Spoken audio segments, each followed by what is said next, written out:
बौद्ध संघ के एक भिक्षु को कोई गंभीर रोग हो गया। उसकी हालत इतनी खराब हो गई कि वह चल फिर भी नहीं सकता था और मल मूत्र में लिपटा पड़ा रहता था। उसकी यह हालत देख उसके साथी भिक्षु भी उसके पास नहीं आते और घृणा से मुंह फेरकर आसपास से निकल जाते थे। कुछ दिनों बाद बुद्ध को यह बात पता चली तो वे तत्काल अपने प्रिय शिष्य आनंद के साथ उस भिक्षु के पास पहुंचे। उसकी दयनीय दशा से उन्हें घोर कष्ट हुआ। उन्होंने भिक्षु से पूछा, तुम्हें कौन सा रोग हुआ है? भिक्षु बोला, भगवन, मुझे पेट की बीमारी है। बुद्ध ने स्नेह से उसके सिर पर हाथ फेरते हुए प्रश्न किया, क्या तुम्हारी परिचर्या करने वाला कोई नहीं है? भिक्षु की ना सुनते ही बुद्ध ने आनंद से कहा, पानी लेकर आओ, हम लोग पहले इसका शरीर स्वच्छ करेंगे। आनंद पानी लेकर आए। फिर बुद्ध ने भिक्षु के शरीर पर पानी डाला और आनंद ने उसके मलमूत्र को साफ किया। अच्छी तरह धो पोंछकर बुद्ध ने भिक्षु के सिर को पकड़ा और आनंद ने पैरों को। इस प्रकार उसे उठाकर चारपाई पर लिटा दिया। फिर बुद्ध ने सारे भिक्षुओं को एकत्रित कर उन्हें समझाया, भिक्षुओं, तुम्हारे माता नहीं, पिता नहीं, भाई नहीं, बहन नहीं जो तुम्हारी सेवा करेंगे। यदि तुम परस्पर एक दूसरे की सेवा और देखभाल नहीं करोगे तो फिर कौन करेगा? याद रखो, जो रोगी की सेवा करता है वह ईश्वर की सेवा करता है। दीनहीन के प्रति करुणा व सेवा का भाव इस जगत को बुद्ध का सबसे बड़ा संदेश है, जो प्रत्येक देश, काल, परिस्थिति में प्रासंगिक है। सत्य की खोज। राजकुमार सिद्धार्थ ने मन ही मन ठान लिया था कि अब उन्हें भी संसार का मोह त्याग कर सन्यासी हो जाना है। सांसारिक सुख, ऐश्वर्य और वैभव विलास में जीवन को व्यर्थ नष्ट करना उचित नहीं है। संसार के रिश्ते नातों और वैभव प्रदर्शन से उन्हें गहन विरक्ति होने लगी। इसी विरक्ति ने उनके अंतर से संसार की प्रत्येक जड़चेतन वस्तु व्यक्ति से मोह को निकालकर बाहर किया। जब सिद्धार्थ नगर भ्रमण से महल में लौटा तो उसे शुभ समाचार मिला कि यशोधरा ने एक सुंदर पुत्र को जन्म दिया है। इसी उपलक्ष्य में सारे महल में मंगल गीत गाए जा रहे थे और महल को ही नहीं, राज्य भर को तरह तरह से सजाया जा रहा था। महाराज शुद्धोधन और महारानी प्रजापति की प्रसन्नता की कोई सीमा न थी, किंतु इस शुभ समाचार को सुनकर भी राजकुमार सिद्धार्थ ने कोई प्रतिक्रिया व्यक्त न की। ऐसा लगता था कि उनके मन में निर्लिप्तता की भावना अपनी जड़ें जमा चुकी थी। सांसारिकता से उनका पूर्णतया मोह भंग हो गया था। राजमहल में तरह तरह के उत्सव और नृत्य गान के आयोजन हो रहे थे, किंतु किसी भी आयोजन में सिद्धार्थ का मन न लगा। सिद्धार्थ को पुत्र होने की न तो प्रसन्नता हुई और न ही शोक हुआ। जब शिशु का नामकरण किया गया तो वे मौन ही रहे, निर्लिप्त ही रहे। शिशु का नाम राहुल रखा गया। राहुल अभी अत्यंत छोटा ही था कि सिद्धार्थ ने गृह त्याग कर सत्य की खोज में निकलने का निर्णय किया। यह आषाढ़ की पूर्णिमा थी। चांद पृथ्वी पर अपनी शीतल छटा बिखेर रहा था। सिद्धार्थ ने औतम बार राहुल और यशोधरा की ओर देखा और राजमहल छोड़कर बाहर निकल आए। सिद्धार्थ ने अपने सेवक छंदक को निद्रा से जगाया और रथ तैयार करने को कहा। छंदक ने सोचा, संभवत स्वामी इस समय भ्रमण करने की इच्छा रखते हैं। उसने तुरंत रथ तैयार कर दिया। रथ में सवार होकर सिद्धार्थ ने खंदक को वन की ओर चलने को कहा। अनोमा नदी के निकट जंगल में जाकर सिद्धार्थ ने छंदक से रथ रोकने को कहा। रथ रुकते ही वे रथ से नीचे आ गए। सिद्धार्थ ने अपने सभी राजसी अलंकरण और वस्त्र उतारकर छंदक को सौंपे और उसे महल लौट जाने का आदेश दिया। सिद्धार्थ का आदेश सुनकर छंदक फूट फूट कर रोने लगा। राजकुमार छंदक शोकाकुल स्वर में बोला, जब महाराज और महारानी आपके सन्यासी होने का समाचार सुनेंगे तो उनका तो हृदय ही फट जाएगा। वे इस दुख को कैसे सहन कर पाएंगे? छंदक, यह संपूर्ण संसार ही दुखों का मेला है। संसार में रहकर केवल दुख ही पाया जा सकता है। यदि सुख पाना है तो यह संसार छोड़ना होगा। मैं सुख दुख की इस श्रृंखला को समाप्त करने के लिए ही गृह त्याग कर रहा हूं। और फिर सिद्धार्थ ने कटार से अपने रेशमी मुलायम केशों को काट डाला। छंदक को उन्होंने समझाते हुए कहा, छंदक, माता पिता को मेरा प्रणाम कहना और कहना कि संसार के दुखों कष्टों को समाप्त करके मुक्ति का मार्ग खोजने के लिए ही मैं गृह त्याग कर रहा हूं। और इसके बाद सिद्धार्थ ने छंदक को महल लौट जाने का आदेश दिया। सिद्धार्थ के आदेश पर छंदक शोकनिमग्न हो राजकुमार को प्रणाम करके राजमहल की ओर लौट चला। छंदक ने राजमहल में लौटकर राजकुमार सिद्धार्थ के गृह त्याग की सूचना दी तो महाराज शुद्धोधन और महारानी प्रजापति का दुख से बुरा हाल हो गया। यशोधरा तो नीर बहाती हुई विलाप कर उठी। राजा शुद्धोधन के मुख से निकला, आज विद्वान पंडितों और ज्योतिषियों की भविष्यवाणी सत्य हो गई। मेरा प्रिय पुत्र गृह त्याग कर लोक का कल्याण करने के लिए सन्यासी बनने को निकल पड़ा। उसे मेरे अनेकों प्रयास भी न रोक पाए। यशोधरा ने अपने पति के राजसी अलंकरणों के त्याग की बात सुनकर अपने शरीर से सभी अलंकरण त्याग दिए, केवल सुहाग चिन्हों को ही शरीर पर धारण किया। यहाँ तक कि पृथ्वी पर सोना और पत्तल पर खाना उसने अपना नियम बना लिया। राजकुमार सिद्धार्थ के गृह त्याग से राजमहल में शोक का सन्नाटा छा गया। राजमहल का वाद्य संगीत और पायल की रुंझुन भी न जाने कहां खो गई। साधना की ओर राजकुमार भ्रमण करते हुए मगध की राजधानी राजगृह के निकट पहुंचे। राजगृह के निकट पहाड़ की अनेक कंदराएं थीं। सिद्धार्थ ने इन्हीं कंदराओं को अपना बसेरा बनाया। इन कंदराओं में एक मर्मज्ञ आचार्य आलाड़ साधनारत रहते थे। सिद्धार्थ ने आचार्य आलाड़ से ही साधना के गूढ़ रहस्य प्राप्त किए और उनके निर्देश पर ही तपश्चर्या में जुट गए। यहाँ पर उन्होंने कठोरतापूर्वक नियम संयम का पालन करते हुए तपश्चर्या आरंभ कर दी। वे साधना में इतना रत हो जाते थे कि उन्हें अपने तनमन की भी कोई सुध-बुध न रहती थी। इस कठोर साधना से उनका बलिष्ठ शरीर धीरे धीरे निर्बल होने लगा, किंतु उन्होंने अपनी तपश्चर्या जारी रखी। किंतु इतना कुछ होने पर भी उनके मन को तनिक भी शांति प्राप्त न हो सकी। इसके विपरीत यहाँ उन्हें और भी अधिक उद्विग्नता ने घेर लिया। उस समय मगध का सम्राट बिंबसार था। जब सम्राट ने यह सुना कि कपिलवस्तु का राजकुमार राजपाट त्याग पहाड़ों की कंदराओं में साधना कर रहा है, तो उन्हें बड़ी उत्सुकता हुई कि उनके दर्शन किए जाएं। एक दिन सम्राट बिंबसार सिद्धार्थ के दर्शन करने वहां आ पहुंचा। सम्राट ने सिद्धार्थ को देखा कि राजकुमार का शरीर बड़ा कोमल और सुंदर है। उन्हें सिद्धार्थ पर दया आने लगी। सिद्धार्थ को सम्राट के आने का आभास मिला तो उन्होंने आंखें खोलकर उन्हें प्रणाम किया और वहां आने का कारण पूछा।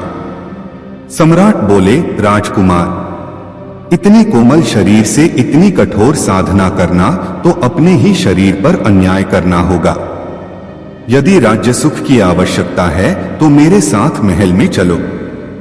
सम्राट, यदि मैं राज्य सुख चाहता तो राजमहल का त्याग ही क्यों करता। मेरी इच्छा स्थायी सुख, स्थायी शांति प्राप्त करने की है। ठीक है कुमार, जब तुम अपने उद्देश्य में सफलता प्राप्त कर लो तो एक बार मुझे दर्शन देने अवश्य आना, कहकर सम्राट वहां से चले गए। लालच का फल। लालब व्यक्ति में सोचने समझने की शक्ति को क्षीण कर दे बोले और उदाहरणार्थ एक कथा सुनाने लगे। किसी नगर में ब्राह्मणों के 4 लड़के रहते थे। वे चारों ही बड़े गरीब थे। उनमें आपस में गहरी मित्रता थी। अपनी गरीबी दूर करने के लिए उन्होंने बहुत से उपाय किए, लेकिन उनका कष्ट दूर नहीं हुआ। आखिर परेशान होकर उन चारों ने निश्चय किया कि कहीं जाकर उन्हें धनोपार्जन का प्रयत्न करना चाहिए। चारों नगर छोड़कर चल दिए। चलते चलते वे एक नदी के किनारे पहुंचे। वहां उन्हें एक साधु मिला। उन्हें दुखी देखकर साधु ने कारण पूछा। उन्होंने अपनी परेशानी साधु को बताई। सुनकर साधु ने कहा, मैं तुम्हें 4 दीपक देता हूं। एक एक दीपक हाथ में लेकर आओ। जहां दीपक गिरे वहीं रुककर खुदाई करना। तुम लोगों को बहुत बड़ी दौलत मिल जाएगी और फिर दौलत लेकर लौट आना। दीपक लेकर चारों चल दिए। थोड़ी दूर जाने पर उनमें से एक का दीपक गिर गया। उसने रुककर खोदा तो वहां पर तांबे की खान निकली। उसने अपने साथियों से कहा, जितना तांबा चाहो ले लो, लेकिन वे बोले, इससे हमारी गर्मी दूर नहीं होगी, आगे और भी कीमती चीजें मिलेंगी। इतना कहकर वे चल दिए। कुछ दूर निकलते ही दूसरे का दीपक गिर गया। उसने वहां खोदा तो चांदी की खान निकली। दूसरे साथी ने बाकी 2 से कहा, लो चांदी ले लो, पर नहीं माने। बोले, हम आगे जाएंगे, वहां सोने की खान मिलेगी।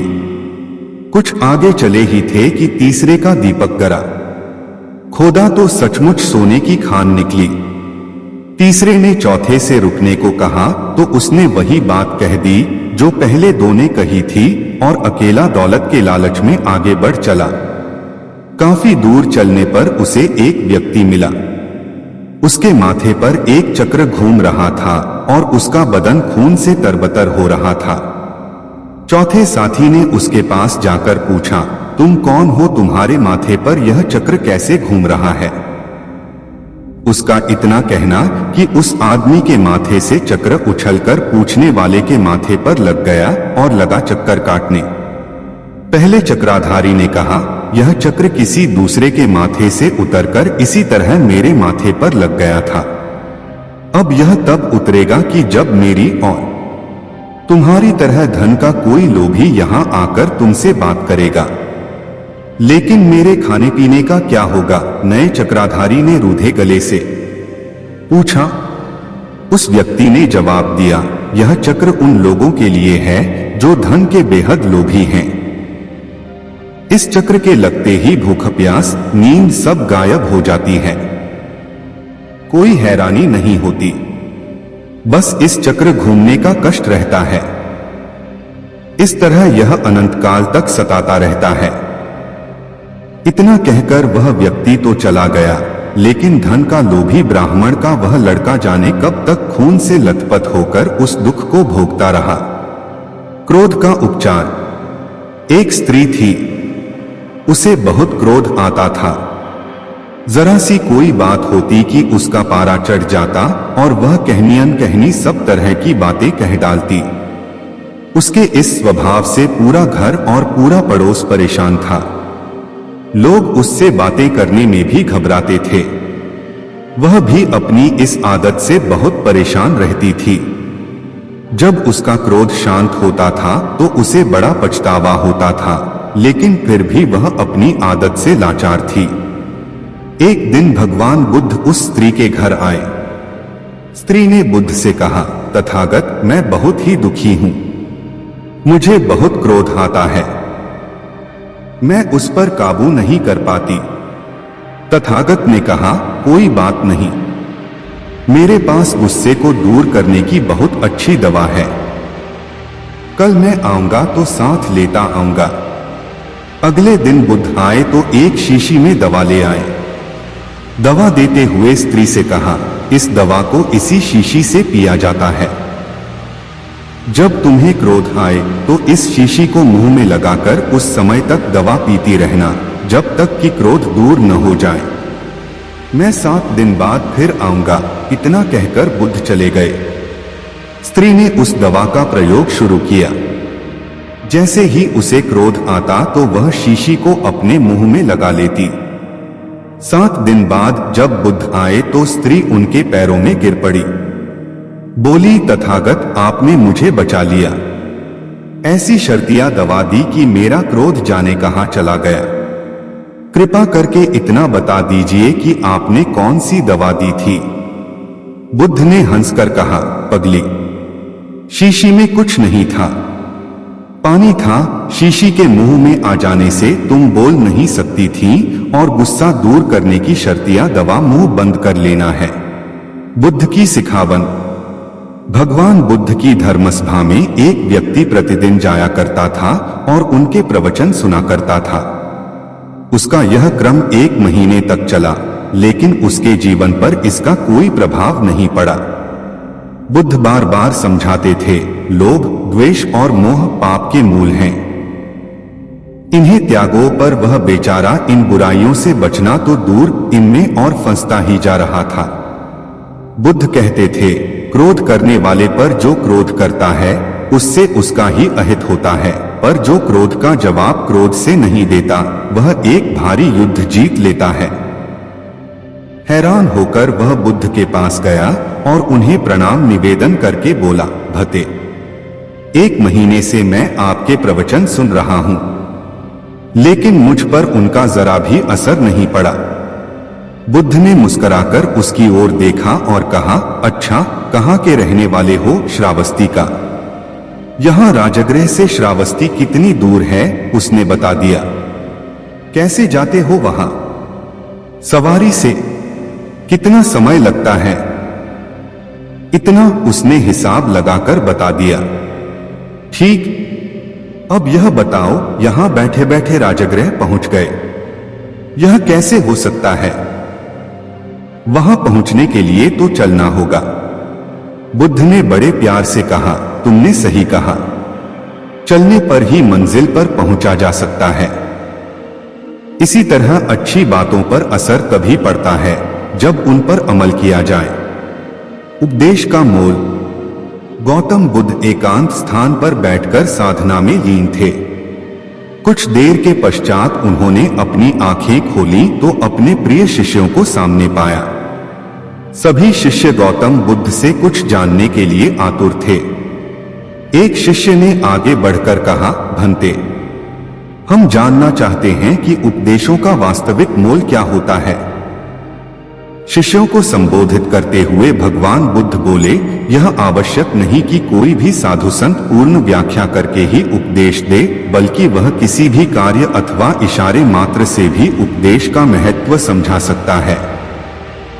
इसी विषय में मैं तुम्हें एक कथा सुनाता हूं, सुनो। किसी नगर में एक सेठ रहता था। उसके पास अपार धन था। उसका व्यापार दूर दूर तक फैला हुआ था। एक दिन एक साधु उसके दरवाजे पर भिक्षा मांगने के लिए आया। सेठ ने उसे भिक्षा दे दी। भिक्षा लेकर जब साधु जाने लगा तो सेठ ने उसे रोककर कहा, महाराज, मुझे कुछ उपदेश तो देते जाइए। साधु ने उसकी ओर देखा और बोला, हफ्ते भर बाद आज ही के दिन मैं फिर आऊंगा, तब उपदेश दूंगा। अपने वादे के अनुसार अगले हफ्ते साधु आया। सेठ तो उसकी राह ही देख रहा था। उसने उसे देने के लिए तरह तरह के पकवान तैयार करवा रखे थे। साधु ने उसके आगे अपना कमंडल कर दिया, लेकिन सेठ जैसे ही उसमें कुछ पकवान डालने को हुआ कि उसका हाथ वहीं का वहीं रुक गया। बोला, स्वामी जी, इसमें तो कूड़ा है। तो साधु ने प्रश्न भरी निगाह से उसकी ओर देखा। सेठ ने कहा, इसे साफ कर दीजिए। साधु ने उसे झाड़कर पोंछ दिया। सेठ ने उसमें खाने की चीजें डाल दी। भिक्षा लेकर साधु जाने लगा तो सेठ ने कहा, महाराज, आप तो जा रहे, क्या भूल गए कि आज आपने मुझे उपदेश देने का वचन दिया था? साधु बोला, अरे, क्या तुम्हें उपदेश नहीं मिला? तो सुनो, मेरे कमंडल में जब गंदगी थी तो तुमने उसमें खाने की चीजें नहीं डाली, उसे साफ करा लिया। इसी तरह तुम्हारे अंदर काम, क्रोध, लोभ, मोह आदि जाने कितनी बुराइयां भरी पड़ी हैं। पहले उन्हें साफ करो, तब कुछ पा सकोगे। तब सेठ को साधु के उपदेश का मोल समझ में आया और उसने उसको अपने जीवन में ढालने का प्रयत्न किया। आलस का फल। गौतम तम बुद्ध के प्रिय शिष्यों में एक ऐसा भी था जो बहुत आलसी था, परंतु वे उसे भी उतना ही स्नेह करते जितना अन्य शिष्यों को। एक दिन गौतम बुद्ध ने उस शिष्य को एक कथा सुनाते हुए कहा, किसी गांव में एक ब्राह्मण रहा करता था। वह बड़ा भला आदमी था, लेकिन साथ ही काम को टाला करता था। वह यह मानकर चलता था कि जो कुछ होता है भाग्य से होता है। वह अपने हाथ पैर नहीं हिलाता था। वह बहुत आलसी था। एक दिन एक साधु उसके घर आया। ब्राह्मण और उसकी घरवाली ने उसका खूब आदर सत्कार किया।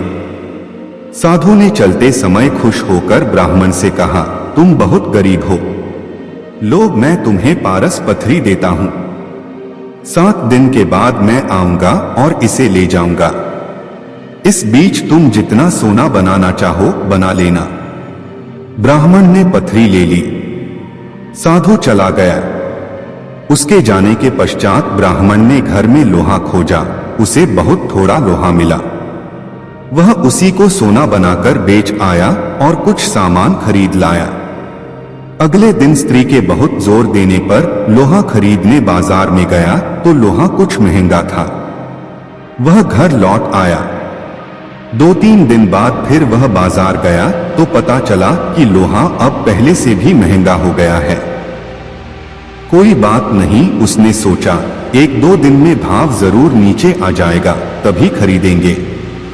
किंतु लोहा सस्ता नहीं हुआ और दिन बीतते गए।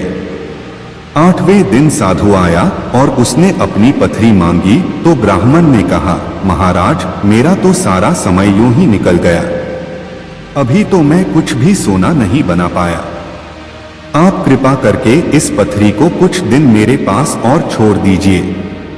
लेकिन साधु राजी नहीं हुआ। उसने कहा, तुम जैसा आदमी जीवन में कुछ नहीं कर सकता। तुम्हारी जगह और कोई होता तो कुछ का कुछ कर डालता। जो आदमी समय का उपयोग नहीं जानता वह कभी सफल नहीं होता। ब्राह्मण पछताने लगा, पर अब क्या हो सकता था। साधु पथरी लेकर जा चुका था। उसे अपने आलस और भाग्य पर जरूरत से ज्यादा यकीन की कीमत चुकानी पड़ी। इसलिए कहा जाता है कि आलस आदमी का सबसे बड़ा दुश्मन होता है। शिष्य अब बुद्ध के कहने का तात्पर्य समझ चुका था। उसने कसम खाई कि वह आज के बाद आलस को त्याग देगा। इसके पश्चात उसने कभी आलस नहीं किया। सांच को आंच नहीं। एक दिन भगवान बुद्ध अपने शिष्यों को सच का उपदेश दे रहे थे। सच्चाई पर आधारित कथा सुनाते हुए भगवान बुद्ध बोले, किसी नगर में एक जुलाहा रहता था। वह बहुत बढ़िया कंबल तैयार करता था। एक दिन उसने एक साहूकार को 2 कंबल दिए। साहूकार ने 2 दिन बाद उनका दाम ले जाने को कहा। साहूकार दिखाने को तो धर्म क्रम करता था, माथे पर तिलक लगाता था, लेकिन मन उसका मैला था। वह अपना रोजगार छलकपट से चलाता था। 2 दिन बाद जुलाहा अपना पैसा लेने आया तो साहूकार ने कहा, मेरे यहाँ आग लग गई, उसमें दोनों कंबल जल गए, तो अब मैं दाम क्यों दूं? जुलाहा बोला, यह नहीं हो सकता, मेरा धंधा सच्चाई पर चलता है और सच में कभी आग नहीं लग सकती।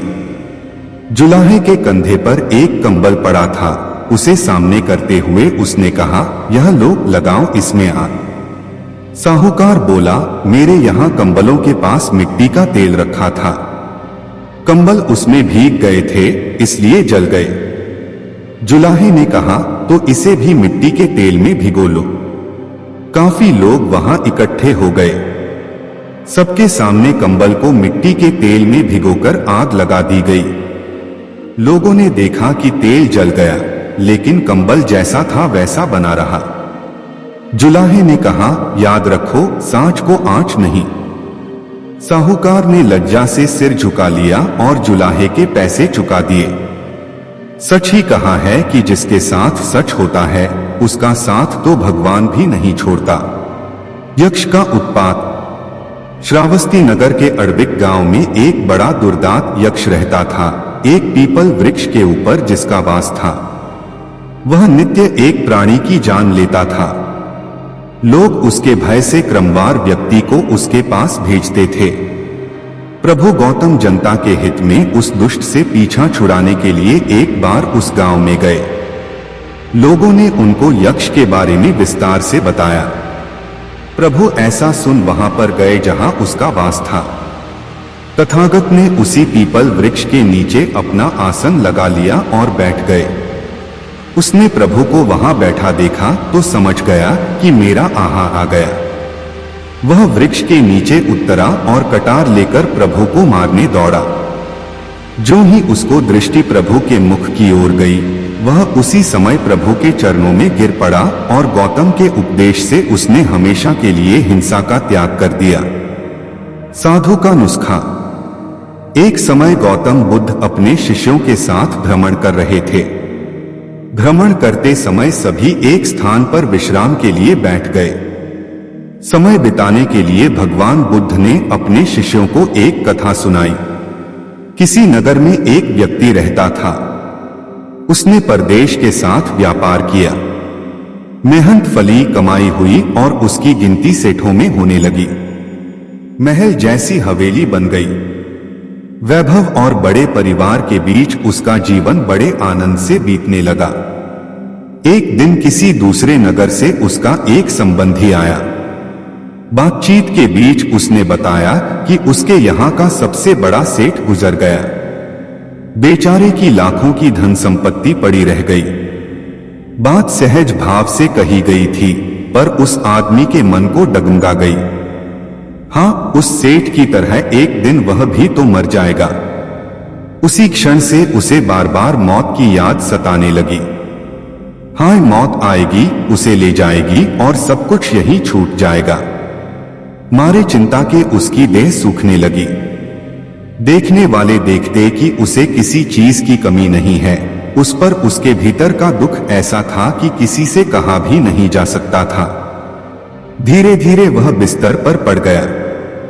बहुत इलाज कराया गया, लेकिन उसका रोग कम होने की बजाय बढ़ता ही गया। एक दिन एक साधु उसके घर पर आया। उस आदमी ने बेबसी से उसके पैर पकड़ लिए और रो रो कर अपनी व्यथा उसे बता दी। सुनकर साधु हंस पड़ा और बोला, तुम्हारे रोग का इलाज तो बहुत ही सरल है। उस आदमी के खोए प्राण मानो लौट आए। अधीर होकर उसने पूछा, स्वामी जी, वह इलाज क्या है? साधु ने कहा, देखो, मौत का विचार जब मन में आए, जोर से कहो, जब तक मौत नहीं आएगी मैं जीऊंगा। इस नुस्खे को 7 दिन तक आजमाओ, मैं अगले सप्ताह आऊंगा। 7 दिन के बाद साधु महाराज आए तो देखते क्या है कि वह आदमी बीमारी के चंगुल से बाहर आ गया है और आनंद के गीत गा रहा है। साधु को देखकर वह दौड़ा और उसके चरणों में गिरकर बोला, महाराज, आपने मुझे बचा लिया। आपकी दवा ने मुझ पर जादू का सा असर किया है। मैंने समझ लिया कि जिस दिन मौत आएगी उसी दिन मरूंगा, उससे पहले नहीं। साधु ने कहा, वत्स, मौत का डर सबसे बड़ा डर है। वह जितनों को मारता है, मौत उतनों को नहीं मारती। त्याग का महत्व। एक दिन भ्रमण करते हुए गौतम बुद्ध के एक शिष्य ने त्याग का महत्व जानने की जिज्ञासा प्रकट की। तभी गौतम बुद्ध ने अपने सभी शिष्यों को एक स्थान पर बैठने का आदेश दिया और त्याग का महत्व समझाते हुए उन्हें एक कथा सुनाई। किसी देश में एक राजा राज करता था। वह बहुत ही अभिमानी था। अपने बराबर किसी को नहीं समझता था। कारण उसका राज्य विशाल था। राजकोष धन से भरा था। उसके पास बहुत बड़ी सेना थी और उसके आसपास नौकर चाकरों की पलटन थी जो हर घड़ी उसका हुक्म बजाती रहती थी। चापलूस उसके अहंकार को बढ़ावा देते रहते थे। संयोग से एक दिन एक फकीर उस राजा के यहाँ आया। उसके चेहरे पर तेज चमक रहा था और आंखों में प्रेम भरा था। उसने राजा की ओर देखा और उसकी भाव भंगिमा से क्षण भर में ताड़ गया कि राजा धन दौलत और सत्ता के मद में चूर है। उसकी भीतर की आंखें बंद हैं। अपने स्वभाव के अनुसार राजा ने कड़क कर पूछा, फकीर, तुझे क्या चाहिए? मुस्कुराकर फकीर ने कहा, राजन, मैं आपसे कुछ लेने नहीं अपितु आपको कुछ देने आया हूं। सुनकर राजा के अभिमान को गहरी चोट लगी। उसने सोचा कि इस भिखमंगे की इतनी जुर्रत कि मुझ जैसे वैभवशाली और सर्वसत्ताधारी के साथ ऐसा व्यवहार करे। राजा ने चीख कर कहा, ऐ फकीर, छोटे मुंह बड़ी बात करते तुझे शर्म नहीं आती? जिसके पास फूटी कौड़ी भी नहीं वह किसी को क्या देगा? जो स्वयं दर दर से भीख मांगता है वह राजा की बराबरी क्या करेगा? फकीर राजा की गोप्ती सुनकर हंसता हुए बोला, आप ठीक कहते हैं महाराज, आपके पास बहुत कुछ है जो मेरे पास नहीं है, पर राजन अकिंचन के पास भी कुछ होता है जो दुनिया की माया से अधिक महत्व रखता है। राजा की आंखों में खून उतर आया, अपनी बकवास बंद करो, जैसे किसी रोगी से बात कर रहा हो। फकीर ने कहा, राजन, बिना त्याग के भोग बेस्वाद है। वैभव में जब त्याग जुड़ जाता है तो वह महक उठता है। जानते हो, त्याग के आते ही अहंकार मिट जाता है, आसक्ति दूर हो जाती है और अंदर की आंखें खुल जाती हैं। फकीर के शब्दों में मानो कोई जादू था। राजा को बोध हुआ, उसका सोया हुआ इंसान जाग उठा। उसने अनुभव किया कि त्यागी के आगे भोगी कितना छोटा है। उसकी आंखों से अज्ञान का पर्दा हटते ही उसके जीवन में एक नया मोड़ आ गया। आंख कहना उचित नहीं होगा कि त्याग का महत्व सर्वोपरि होता है। कहते हुए बुद्ध ने सभी शिष्यों को आगे चलने का आदेश दिया।